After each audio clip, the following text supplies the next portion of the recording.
Hi everybody, once again this is Zeri, Persian pen name on AO3, here to read you stories and track my face and vocal changes as I'm on testosterone. Not a whole lot been going on this week. We're on week, 14, I think? I know we've at least hit 13 because I did that one by K-Fish. I think was that last week? It's been a while, y'all. It's been a while. What's been going on this week? I finished my sweater. Oop, I'm just going to throw it around over here. Yeah, here we go. It's a sweater. It's got sleeves.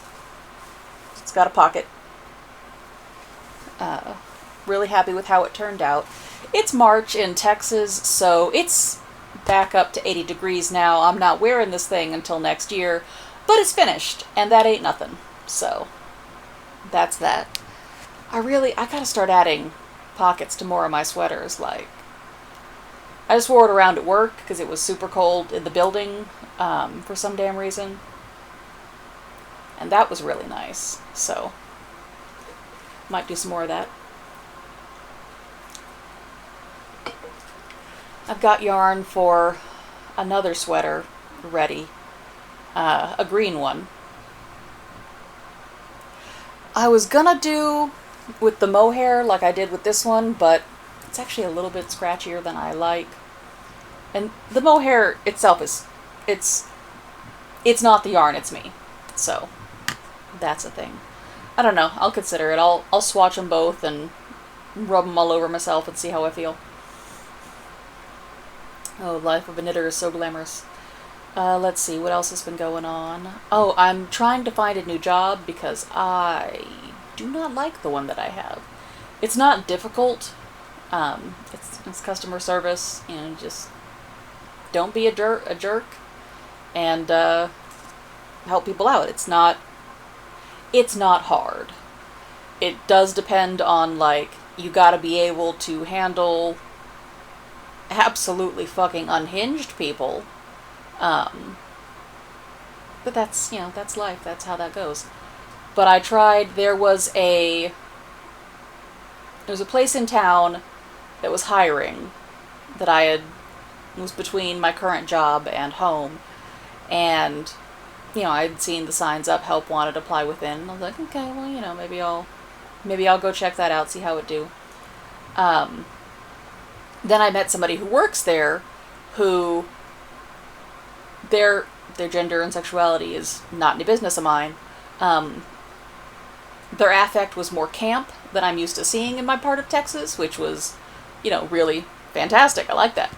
So I was like, okay, well, that's probably a place that will be safe for me to be in while I hopefully, dude it up a little. So I went by there today. I was ready, y'all. If they were hiring, could offer me full-time and even a little bit of a pay cut, but not a whole lot, I would have been like, all right, let's go, let's do it. Because I don't like my current boss. It's not good. A wholly different industry, but I'll try it. I'll learn anything. Yeah, it was, at best, they were offering 2/3 of my current income with inconsistent hours and not full time. And they were like, oh yeah, of course you would want to, and who wouldn't jump at this opportunity? And I'm like, y'all realize, if I felt physically up to it, I could go to the gas station over here. They're advertising $2 more an hour than I'm making now, and they will do full-time and with some benefits. If I felt physically up to, moving shit around for 8 hours a day. Which, with my knees, I don't. And also, I'm old and lazy, and I don't want to do that. So, but yeah. They were offering 8 to 10 an hour. And minimum wage in Texas is like $7.25. I think it has been since I started working 25 years ago. So, great, great job, Texas, on being Texas. But yeah, so I'm not gonna take $8 an hour to lug shit around from 7 a.m. until 5 p.m. inconsistently with no fucking notice. That's not a thing I'm gonna do. So, I'm gonna be salty about that one for a while.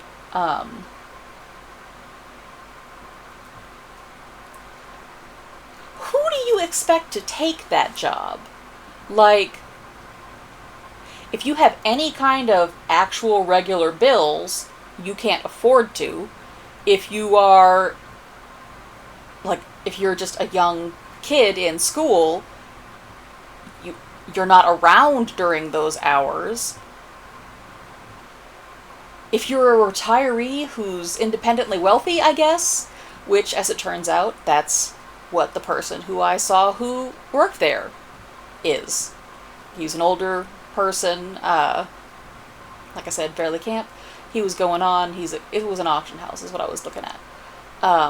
He's the jeweler there, and he was like, oh yeah, it's great, and he's going on about how much he loves it there, and it's like, one time people love the things that they consign to these kinds of stores, which I'm sure that they do.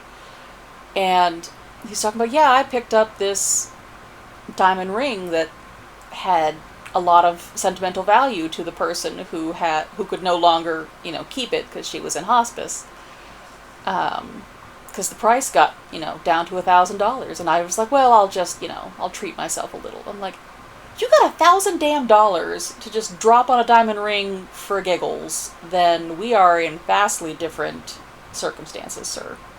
So, I guess if that's the kind of person that they are hiring or are looking for, it's not me. So, I was polite. I took a card. I'm never gonna go back.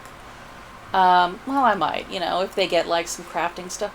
I have a big floor loom that I haven't used. I've had it for not 10 years, but more than 6 or 7. I've had it for a long time. And I still don't weave. And I've got 2 other looms as well. I've got like a little scarf loom, and then I've got like a little table loom. Which honestly has, yeah. Whoop, there goes my tiara. My little table loom has 2 or 3 shafts, and my floor loom is 4 shafts, but one of them needs fixing, so it's effectively a 3 shaft also, and they're about the same width, so there's really no reason for me to keep the big ass floor loom.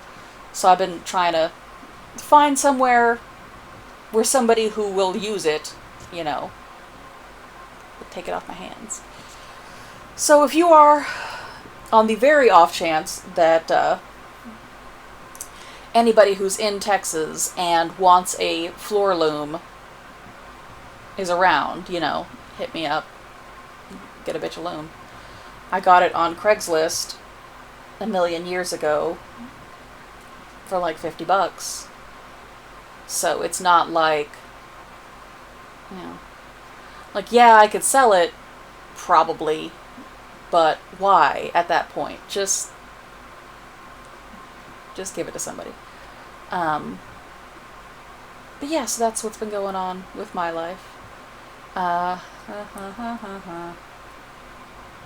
aunt of mine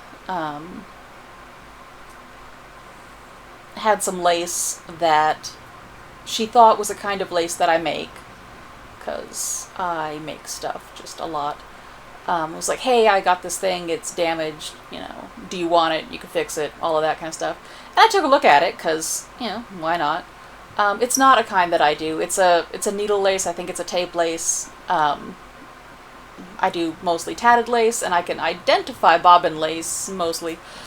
Uh, I have a kit for that somewhere around here, but it's not my primary craft. And I was like, I appreciate it, but this is not.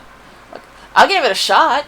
I'll look up some stuff online and do that. I'll probably try and fix like the little holes that you've got there, since that looked fairly, straightforward. But this is not a craft that I know, and I have no idea what I'm doing, and so I was like, thank you, I appreciate it, but I'm not gonna. I'm good. Uh, so yeah, that's been my week. I'm just chatting with family.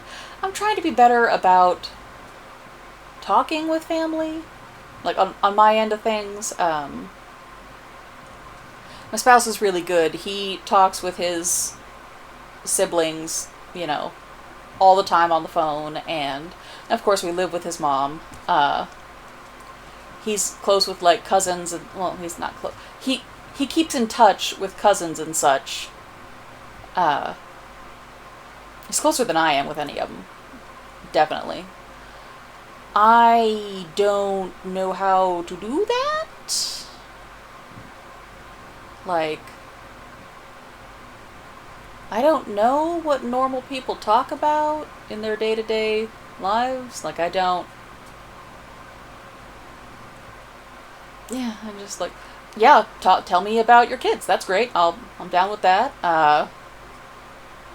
One of my sisters does traveling a lot, and like goes to beaches and stuff, and that seems fun. I skip, yeah. I don't have a lot of common ground with my siblings, is basically what I'm getting at, because I'm the queer and neurodivergent one, and I don't know how to maintain social relationships, apparently, with people who aren't, queer and neurodivergent, and usually into fandom, and usually into D&D, and usually also geeks, and, like, I have a lot of friends. I like my family, just, we have a hard time connecting in that kind of a way. And that's a shame, but that, I'm trying to get better with it. But anyway, none of that is stories, so we're here for stories. Let's read us some stories. Alright, this is yet another Good Omens story, because that is what I like to read. This one is by Noodlefrog. It's rated general audiences. The title is Quick and Not Quick at the Same Time. This one was from, I'm sure y'all remember a few years back, if you are in the Good Omens fandom, when the lockdown video came out. So, God. Just think about what a weird place the world was in, where suddenly we all had this, this one experience together that was so unlike what most of us had ever really dealt with. It brought everybody together for like a little while, and we were all a little bit crazy, and many of us still are. But just like, for a minute there, it was really good. It was weird, but it was, it would be nice if humanity would come together for that kind of stuff. But in some alternate universe where there wasn't a pandemic, there wouldn't be the lockdown video. And there wouldn't be the, huge explosion of sourdough starters and all kinds of things. But anyway. So this one is titled Quick and Not Quick at the Same Time.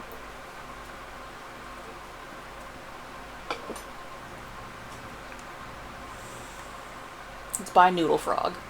Noodlefrog is very good. I'm friends with them. I like them. So, here we go. The sourdough starter, living atop the refrigerator in Aziraphale's upstairs kitchenette, was a judgmental little thing. Well, it wasn't a thing, really. He supposed it was several things. A colony of single-celled organisms. It literally contained multitudes, as it were. A group, a collective. and yet at the same time he couldn't seem to think of it in any way besides a singular noun. It was also distinctively judgmental, the ungrateful little thing. Aziraphale had picked a warm spot for it to live in, out of direct sunlight, but where it would have indirect heat from beneath from the machinery that powered the refrigerator. At least, that was how it was supposed to work, according to the book he'd read on the topic. But he had no idea if his refrigerator produced heat. He had no idea if it even ran at all. He distinctly remembered Crowley calling him to ask about it once, back in the 1990s, and had laughed so hard at his own joke that he'd been too breathless for Aziraphale to understand the punchline. But Walt... Yes, all right. Aziraphale had named it. It seemed the proper thing to do, since it was alive and under his care. Walt was warm, regardless, because Aziraphale expected it to be. Walt was well fed daily, because Aziraphale baked daily. He didn't even like discarding the discard portion of the starter. More often than not, anything he could not use ended up discreetly miracled into a safe place in one of his neighbors' flats.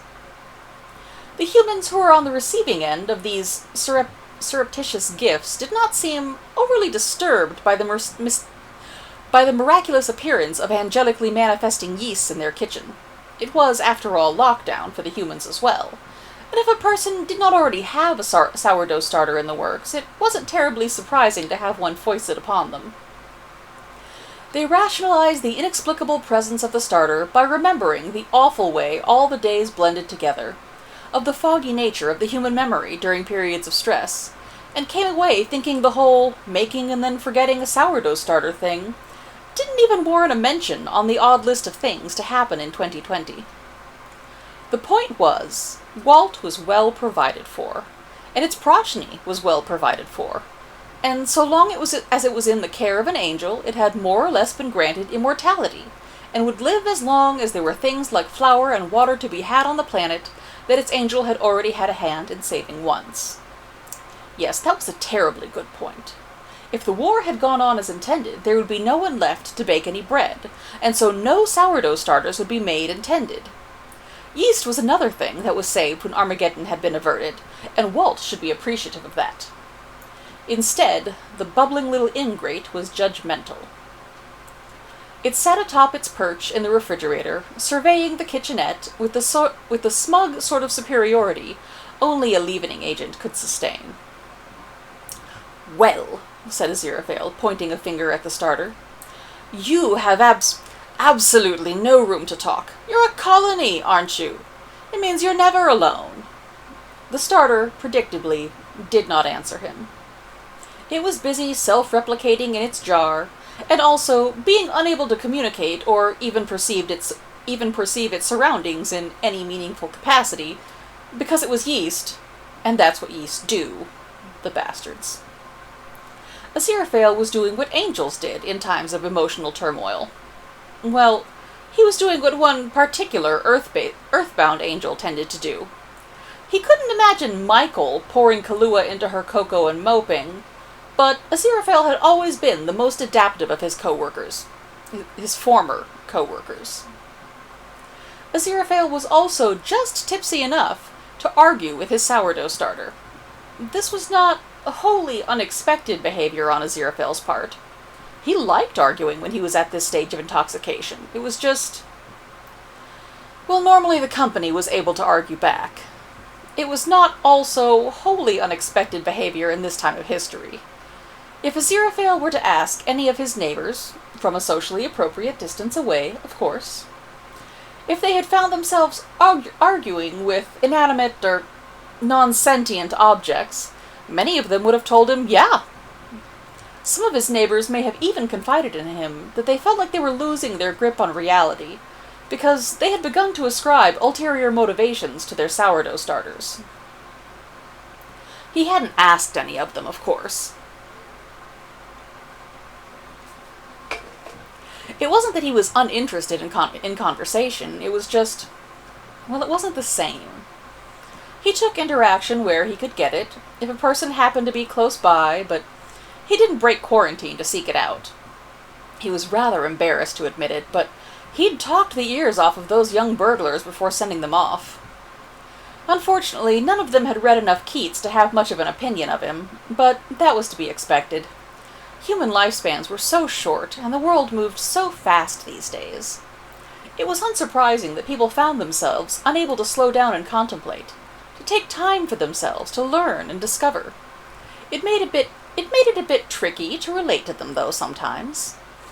There was a depth of conversation that one could only get from a being who'd been around since the beginning. It was the strangest thing. Once, he and Crowley had gone decades between meetings, centuries even, before they had formalized the arrangement. And now he was looking at the next few months of separation with something like despair. He supposed it made a certain amount of sense.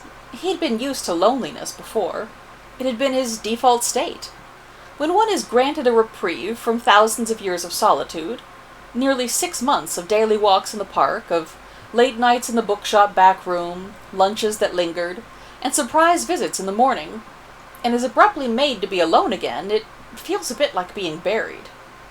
Aziraphale had gotten used to his new life shockingly quickly, and when it was taken from him again, he found himself struggling with all the silence. He talked to Crowley every day on the phone, but it wasn't the same. And now it looked like he wouldn't even get to do that anymore. "I know," Aziraphale said, squinting at his sourdough starter as he took another sip of his cocoa. "The right thing to do would be to call him. It's so obvious, even a jar knows it. Well, not your jar. All your little cells." The problem wasn't that he found the idea of Crowley... What was it he'd said? Ah, yes. It wasn't that he disliked the notion of Crowley slithering over to watch him eat cake. That he found it unappealing. If he was honest with himself, which he rarely was, he would have to admit just how appealing that notion really was. Equally appealing were the ideas of Crowley walking over or driving the Bentley. The key point was that he would be here, with Aziraphale. And that was the problem. They'd been friends for so long. They knew each other at their worsts and at their best. Crowley could make tea for blah blah blah blah. Crowley could make tea for Aziraphale exactly the way he wanted, all from memory.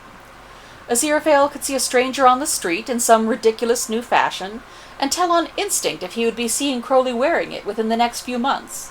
And his predictions were more accurate than any meteorologist could dream of when it came to predicting the rain. It was good to be known like that, to have someone like that he could talk to and rely on. But it had been 6 millennia of repression and fear and doubt, of having to keep distance between them for safety's sake, and that kind of conditioning was hard to forget in just a few months.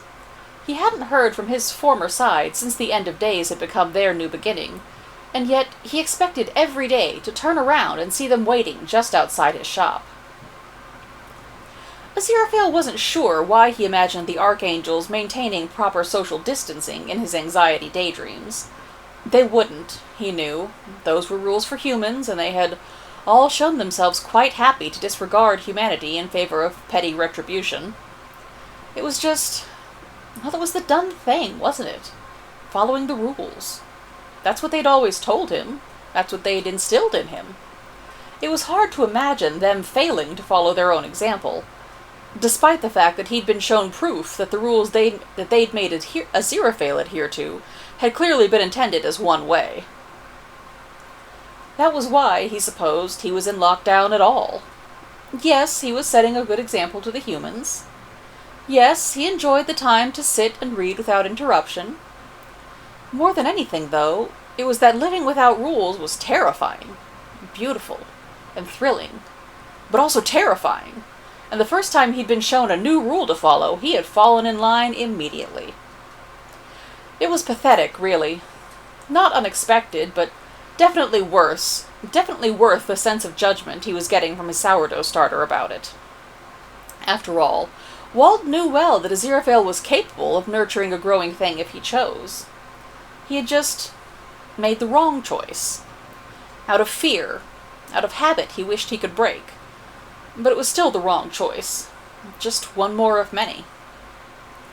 They'd had 6 months to do as they liked. Ultimate freedom. No sides telling them what to do. Aziraphale had been dizzy with it, with the potential for what that had meant. It would have been easy to go too fast, to gorge himself, to try to embrace everything he had ever wanted, and to deny himself. To embrace everything he had ever wanted and had to deny himself. But like a starving man, he'd had to pace himself. Too much would make him sick. Too much would make him panic, shut down, say things he'd regret. He knew how he acted when he pushed too far too quickly. The bandstand wasn't something he'd forget anytime soon. Neither was their fight in St. James's Park. He had to go slowly. He had to think about how to do it right. Crowley seemed to understand. He hadn't pushed. He'd been patient. Aziraphale didn't know if he knew, but either way, he seemed willing to wait as long as Aziraphale needed. And Aziraphale had waited too long. He'd gone too slowly. By the time he had been almost ready to tell Crowley how he felt, a pandemic had started up, and they had gone from seeing each other every day to having to make do with phone calls. And now, he was potentially on his own until July. Bugger. I apologize for my language, Walt, Aziraphale said, then sighed. This was ridiculous. He was ridiculous. Here he was, moping in his kitchenette, and instead of calling the one person he actually wanted to speak to, he was personifying his yeast.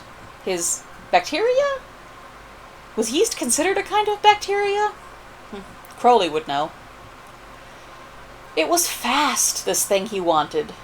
This thing he was pretty sure they both wanted. But it was also, perhaps, inevitable. They'd been friends for so long, and they liked each other so well. It seemed impossible that they could do anything but come to love one another. As hard as he'd tried to ignore it, to deny it, to bury it so deeply inside himself it could never see daylight, it had never gone away. It had grown. They could remain at the pace they were going for all time, and they would be happy. But Aziraphale knew that that love wouldn't ever stop growing. One day it would all spill out. He couldn't hope to contain it. In many ways, he didn't even want to. As slowly as Aziraphale embraced change, he did in fact change. It was impossible to be on Earth as long as he'd been and remain unchanged. That was what this planet did. It changed. It fostered adaptation. And long before he'd been willing to admit as much, Aziraphale had let himself become a creature of Earth, beholden to her laws, her rules. He'd become adaptable, as much as any angel could be. It was who he was now. It was who he'd chosen to become. Things might have already changed for them by now if it hadn't been for lockdown, and his cowardice. It would be a terribly quick turnabout to call Crowley and confess, but at the same time, it wouldn't be. Not quickly at all, really. If anything, it was 6 months and 6,000 years late. But if something was inevitable, did it really matter how fast or how slowly one got there? The destination would be the same, and if their actions during Armageddon had done anything at all, they'd given themselves the time to figure out a pace and reach that destination when they wanted to. Truthfully, Aziraphale had wanted to reach that destination for at least the last 80 years, but what was a few decades to immortal beings like them? Later that night, after he'd had even more to drink, Aziraphale actually got up the courage to dial the number. The words were there. He could feel them in his chest waiting to spill out, and all he could do was hope Crowley was still awake to hear them. He picked up on the third ring. Yes? His voice was grumbling, but he sounded awake at least. Hello, Crowley. It's me. Has something happened? No, not at all.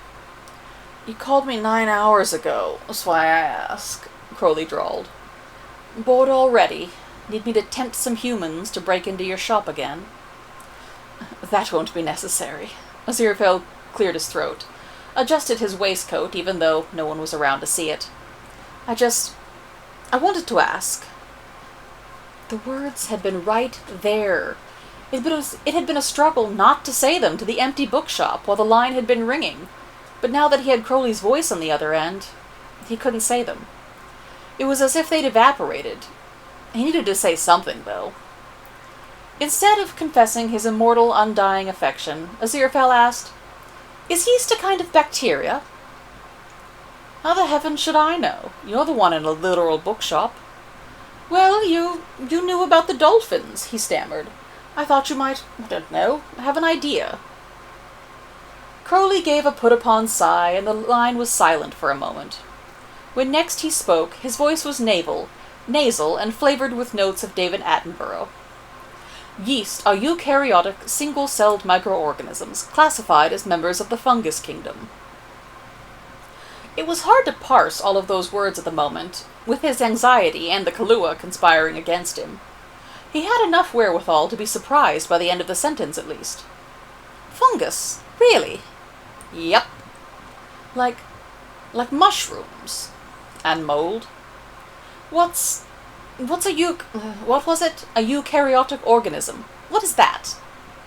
Crowley made a long, wordless sound as he, presumably, continued scrolling on his cellular telephone. It's a bunch of stuff about their cells, I guess." "Fascinating. Why do you want to know? Thinking of taking up yeast gardening in your spare time?" "It's called a sourdough starter, and it's how you bake that kind of bread." Aziraphale cast an eye up at the ceiling, as if Walt could see him and give him moral support. "I'm feeding mine tomorrow, and that means I'll need to bake another fresh loaf." "Really? Well, that's nice for you." "I wondered if you might... I don't know. Would you be interested in coming over tomorrow to try some?" He cringed at himself through the silence on the other end of the line, pinching the bridge of his nose. It was too blunt, too abrupt, with none of the finesse this kind of conversation deserved. The noise that broke the silence was sharp and almost verbal. "Yeah, sure. 9 o'clock all right with you?" Aziraphale swallowed. That was it, then. The hard part was done. The rest would fall into place, no matter how long it took. The slow creep of a glacier. Free fall. Any place in between. It was inevitable, and they'd get there together. 9 sounds lovely, dear. I'll see you then." After they said their goodbyes, Aziraphale went back upstairs to his flat to ask it nicely to manifest a bedroom. Just a precaution, really. One could never tell how fast these things would go. Besides, while Aziraphale had no need of a bedroom, Crowley liked his sleep. If he decided that he wanted to go ahead and take his nap, he could do it here. After all, it wasn't like there was any reason for him to rush off and leave. There was a lockdown on. The end. This is really cute. I'm going to read the end of these notes because they're super adorable. "When my state was preparing to go on lockdown, my partner of 8 years and I had a conversation about what would happen if one of us got sick and we weren't legally married. We'd been together for nearly a decade, but in the eyes of the government, our only real legally binding status was as 2 people with our names on the same lease. That Monday, we were one of the last couples to be granted a marriage license in our county before the courthouse closed. That Saturday, we put on our best slacks and button-downs and got married by a friend standing 6 feet away from us. We paid her with a loaf of bread my wife baked.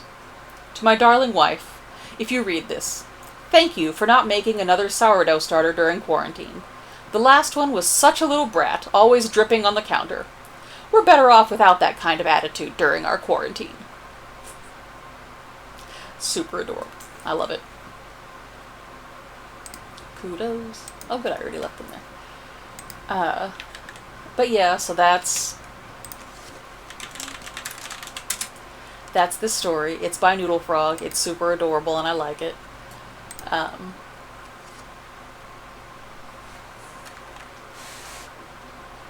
Pardon me. I'm also going to burp a little bit. God, what was our quarantine like? I mean, it was pretty much like when I'm off work, in that we were largely nocturnal, didn't wear pants, and... Oh, right, yeah. That was while my mother-in-law was actually out of state. She was with one of spouse's brothers and his family, because they had a new grandbaby. Uh, so that was how we spent that first, like, not, God, it can't have been a year. I don't know, that's how we spent a lot of time. It was supposed to just be a quick trip that she was going up to visit and help take care of the newborn, and then it was lockdown. So that was that. Um, yeah. So yeah, there was less pants than usual, definitely, going on in the house. Uh,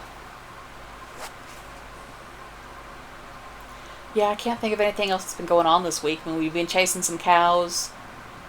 Some of our young bulls again found a way into the front pasture, so we had to go and. Oh yeah, that's the thing I did this week. Yeah, so they found their way into a front pasture, and we had to go and find out where they'd gotten in and get them out of there and shore up that spot and all of that. We're like, okay, well we can fix this area with just a T-post and a bit of wire, but that means we have to go to town to get a T-post. And I still had the back of the truck all full of bones from when we had found that cow carcass a couple weeks back. I need to go check out, see how the other half of that's doing. Because the front half was clean, which was really nice. And so I loaded that all up, and that's out in the bone pile in the driveway. God, we got a beautiful spine, like from right at the back of the neck, just the whole, all the way up to the pelvis, one piece, connected, beautiful. Very thrilled with that. The ribs are separate from it, but the whole spine, it's great. The pelvis and back legs were still a little meaty, so we decided just leave it where it's at, go check on it later. But it's been a couple of weeks now, so I should go check on that again. But anyway, so I had to move all of these bones out of the truck, so we drove back up to the house, and I moved the bones, and I moved more bones, and there was more bones, and then there was some bones under some other things. But I got the entire back of the truck completely bone-free. And it turns out we already had a T-post under all the bones. So that was a thing that happened. So we were able to go and just drive back down and pop the T-post in, stretch the wire across, and that's been fine. And they've been staying where they're supposed to stay. We're keeping them out of that pasture because there's a low spot where water tends to gather, and then hogs go there and they bust through the fence, and then the calves and especially the young bulls, get onto the highway, and nobody wants that. Like, that's bad for the cows, that's bad for drivers. There's no good end to that. So we've got enough land that we can just close off that bit of pasture and they can chill elsewhere, and that's fine. And this is the area that's closest to the house, so when we're just walking around the house doing our thing, if we look out the window and there's a cow, then we know there's a problem, because we gotta go and get him out of that area. Which coincidentally is exactly what happened and how we found out what was going on. So that's been this week. Next week is the start of spring break. Yay. I'm sure a lot of people are going to have a lot of fun. As I said, I work in a tourist area, so we are going to be slammed at work. It's very warm in the library right now. So it's going to be very busy at work. It's going to be, I don't know, I'm probably not going to, I had been going to start that sweater, but now if it's going to be that busy, maybe I should just start something really simple that I don't have to think about a lot, like just like a basic sock or something. I don't know. I need something to do with my hands while I'm at work that's not you know, work stuff, because I have plenty of that. I can do all of that, but I get fiddly, and then I need something to stim with, and that's, knitting is what I do. So that's been this week. Yeah, not a lot else going on. All right, yeah. That's all I got. So have fun, be good, make good trouble, and enjoy your spring break as it comes up. All right, bye.